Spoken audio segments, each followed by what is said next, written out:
kepada anak yang pertama adalah memberi nama yang terbaik.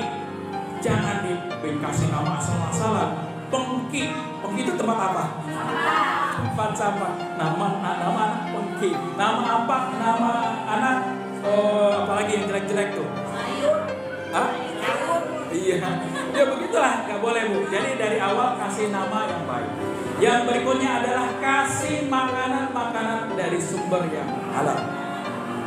Hati-hati nih, jangan sampai gara-gara makanan haram masuk ke dalam rumah dari suami ibu, hasil dagang dengan dagang curang, hasil kerja dengan hasil kerja korupsi, hasil main judi online, hasil main riba dibawa ke rumah.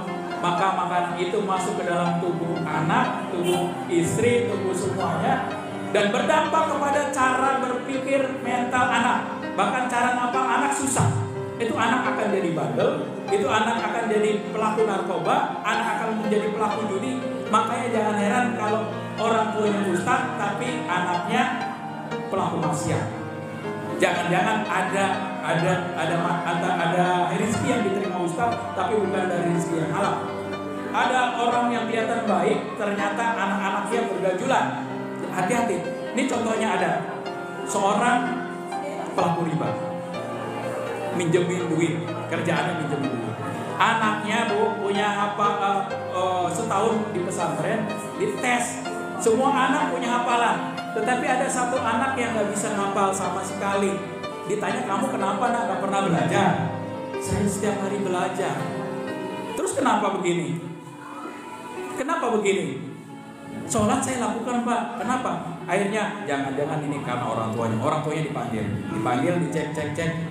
Bapak maaf, Bapak sholat, saya sholat. Bapak ngasih sedekah, apalagi sedekah. Saya setiap Jumat berkah ngasih Pak. Terus kira-kira apa? Ditanya, Bapak kerjaannya?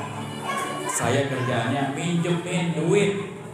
Bapak tahu itu haram? Bapak tahu itu riba? Tahu. Tapi justru dari penghasilan itu rumah saya 2, mobil saya 2, harta saya banyak, dan anak saya bisa saya pesantrenin Pak, dan pesantrennya elit, pesantren bagus. Tapi Bapak sadar kenapa anak Bapak sampai hari ini gak punya hafalan Quran? Dan salah satu penyebabnya itu adalah dari makanan yang dia makan, dari biaya SPP yang dikasih dari orang tuanya, dari uang haram. Maka dia pikir ngobrol sama istrinya gimana ya. Dan setelah dalam pikiran beberapa minggu, akhirnya dia bersepakat sama istrinya, kita berhenti dari pekerjaan ini, kita jual semua asetnya. Jadi rumahnya dijual semuanya, kemudian dibagi-bagi itu. Bagi-bagi, tersisa dari harta halalnya bangunan kecil sama warung kecil, warung sembako kecil. Udah selesai. Anaknya suatu hari pulang, dia nemuin rumah yang berbeda. Anaknya bingung, ini kenapa Pak? Dia cerita, dulu ayah beli rumah dari uang haram. Sekarang ayah udah gak punya uang, tapi ayah jualan sembako. Ibunya anaknya nangis. Nangisnya bukan karena dia jadi miskin, tapi nangisnya karena bapaknya sadar. Terus apa yang terjadi? Anaknya pulang ke pesantren, di pesantren dia nyari duit, jadi tukang laundry, jadi tukang gosok, jadi tukang fotokopi, dan selama itu dia punya penghasilan sedikit. 3 bulan berikutnya, singkat cerita, ada suruh setor hafalan. 1 juz dia dapat. Dipermudah. Jadi jangan-jangan Bu, anak ibu sekarang yang bandel itu karena makanan yang dikasih dari kita itu ada yang haram. Jangan-jangan. Makanya hati-hati, kasih makanan kepada keluarga sebelumnya diingetin suami. Ini dari uang hasil kerja beneran enggak?